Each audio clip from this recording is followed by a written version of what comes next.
Hi guys, આજે આપણે બાળકોની ફેવરિટ વેકેશન હોય ને એટલે બાળકો અવનવી ડિમાન્ડ કરતા જ રહે છે, કારણ કે ઘરે હોય આખો દિવસ તો કંઈક ને કંઈક એમને અવનવું ખાવું હોય તો આપણે એકદમ સરસ મજાની હેલ્ધી અને સાથે સાથે ટેસ્ટી અને માઇક્રોવેવના ઉપયોગ વગરની મિની ચોકલેટ કેક બનાવીશું. અને આપણે કોઈ કડાઈનો પણ ઉપયોગ નહીં કરીએ, એકદમ સિમ્પલ અલગ રીતથી કરીશું અને એમને ખાંડના ઉપયોગ વગર તૈયાર કરવી છે. તો મેં અત્યારે 3 ટેબલસ્પૂન ભરી અને ગોળનો પાવડર લીધો છે, જે જાગરી પાવડર તરીકે ઓળખાય છે, અને 2 ટેબલસ્પૂન ભરી અને આ રીતે જામેલું ઘી લીધું છે, અને 3 ટેબલસ્પૂન ભરી અને દહીં લીધું છે.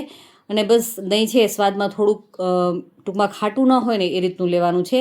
અને બસ આ મિશ્રણને પહેલાં આપણે એકદમ સારી રીતે હલાવી મિક્સ કરી લેશું. અને આ રીતનું એકદમ સરસ મિક્સ થઈ ગયા બાદ આપણે ડ્રાય વસ્તુઓ લઈ લઈએ તો એક ચાણી લેશું અને 1 કપ ભરી અને મેંદો લીધો છે. મેંદાની જગ્યાએ ચોક્કસથી તમે ઘઉંના લોટનો ઉપયોગ કરી શકો છો, રોટલીનો લોટ હોય એ લઈ શકો છો. 5 ટીસ્પૂન જેટલા બેકિંગ સોડા અને અડધી ટીસ્પૂન જેટલો બેકિંગ પાવડર લીધો છે. અને 3 ટેબલસ્પૂન ભરી અને કોકો પાવડર લેવાનો છે.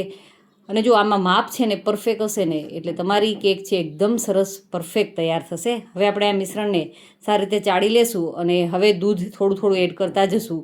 અને દૂધ એડ કરી અને મિશ્રણને આપણે કટ એન્ડ ફોલ્ડના મોડમાં આપણે એમને ચલાવીશું. પહેલાં આપણે એકદમ સારી રીતે મિક્સ કરી લેશું. મિક્સ થઈ ગયા બાદ થોડું થોડું જેમ જેમ જરૂરિયાત લાગે ને એ પ્રમાણે દૂધ છે ઉમેરવાનું છે. મેં અડધું બાઉલ ભરીને દૂધ લીધું છે, ઓલમોસ્ટ દૂધ છે આમની અંદર યુઝ થઈ જશે. અડધા બાઉલની સાથે એકદમ પરફેક્ટ છે એ આપણે જેવું બેટર જોશે ને એવું કેક માટેનું રેડી થઈ જશે. તો બસ આ રીતે આપણે મિક્સ કરી લેશું. હળવા હાથની મદદથી મિક્સ થઈ ગયા બાદ તમે જોઈ શકો છો કે આ રીતનું થાય બેટર આપણું, એટલે સમજી લેવાનું કે પરફેક્ટ થઈ ગયું છે.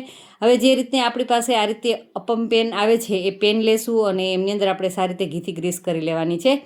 જો આ રીતે પેનને આપણે સીધી ગેસ ઉપર ઉપયોગમાં ન લેતા આપણે આગળ જોશું કે કઈ રીતે કરીશું કે જેથી કરીને આપણી કેક છે ને ઉપરથી પણ એકદમ સરસ કૂક થઈ જાય, વચ્ચેના ભાગે બિલકુલ પરફેક્ટ કૂક થઈ જાય અને સાથે સાથે એ દાજે નહીં. નીચેના ભાગે ઘણી વખત આ રીતે અપમ પેન છે આપણે સીધી ઉપયોગમાં લઈએ તો એ દાજી જતું હોય છે.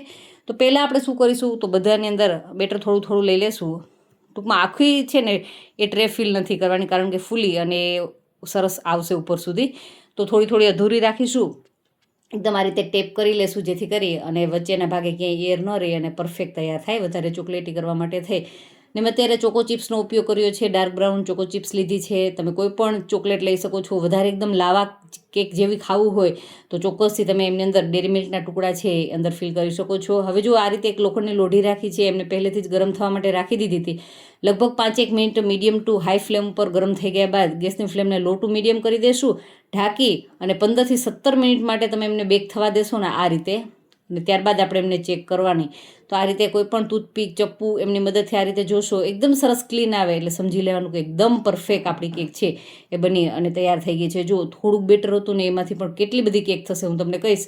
તો 7 પીસ આ રીતે 7 નહીં પણ 2 પ્લેટ આ રીતની તૈયાર થશે, એટલે 14 પીસ આમના થશે. અને તો પણ બેટર આપણું વધ્યું તો હું તમને એક બીજી તમને લાવા કેકની કહેતી હતી એ રીતે કરીને બતાવીશ. અને જુઓ કેટલી સ્પોન્જી છે, નીચે સુધી જુઓ કેટલી સરસ એકદમ જાળીદાર કેક તૈયાર થઈ છે. એમનું પીસ કરીને જોઈએ આપણે તો અંદર સુધી પરફેક્ટ કૂક થઈ ગયેલી, બિલકુલ ક્યાંયથી કાચી નથી અને ક્યાંયથી દાજી ગઈ નથી કે ઉપરના ભાગે હાર્ડ નથી થઈ, તળિયાના ભાગે એકદમ વધારે ડાર્ક નથી થઈ. એકદમ બિલકુલ પરફેક્ટ ઉપરથી નીચે સુધી વચ્ચેના ભાગ સુધી એકદમ સરસ એ કૂક થઈ ગયેલી છે. અને હવે આ રીતે બેટર વધ્યું હતું તો એમના આપણે આ રીતે ચોકલેટના ટુકડા લઈ વચ્ચેના ભાગે આ રીતે રાખી દઈશું. મારી પાસે ચોકલેટ સ્લેબ જે હોય છે એ પડ્યો હતો તો એમની મદદથી કરીશ. તમે ડેરી મિલ્ક છે એ પણ લઈ શકો છો, કોઈ પણ ચોકલેટ છે લઈ બસ એમના ટુકડા આ રીતે વચ્ચેના ભાગે રાખતા જશું.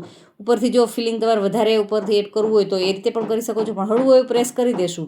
અને બસ આપણે જે રીતે પહેલી વેજ રેડી કરી હતી એ જ રીતે લોઢીની ઉપર આપણી આ લોઢી છે પમ્પેમ છે એ રાખી દેશું. ઢાંકણ ઢાંકી 18થી 20 મિનિટ બેક કરી લેશું એટલે એકદમ પરફેક્ટ છે આપણી ચોકલેટ. મિની ચોકલેટ કહી શકાય કે જે બાળકોને જોઈને જ ખાવાની ઈચ્છા થઈ જાય. હું તો કહીશ કે બાળકોનો બર્થડે હોય ને તો મોટી કેક કરવાને બદલે આ રીતે તમે બાળકોને સર્વ કરો, સમથિંગ ડિફરન્ટ, એમને પણ મજા આવશે, વેસ્ટ પણ નહીં થાય. ઘણી વખત શું થાય મોટા મોટા બાઉલ ભરીને બાળકોને દેતા હોઈએ તો ઘણી બધી છે કેક વેસ્ટ પણ થતી હોય છે. પણ આ રીતે એકવાર ચોક્કસથી ટ્રાય કરજો, એકદમ ઝટપટ, કોઈ પણ વ્યક્તિને આસાનીથી થઈ શકે, કારણ કે દરેક વ્યક્તિ પાસે અપમ પેન તો હોય જ છે. તો બસ બિલકુલ આસાનીથી થઈ શકે એવી સરસ મજાની ચોકલેટ મિની ચોકલેટ કેક છે બની અને રેડી થઈ ગઈ છે. તો વિડીયો ગમ્યો હોય તો વિડીયોને લાઇક કરી, ચેનલે હજુ સુધી સબસ્ક્રાઈબ કરવાની બાકી હોય તો ચેનલે ચોક્કસથી સબસ્ક્રાઈબ કરી લેજો.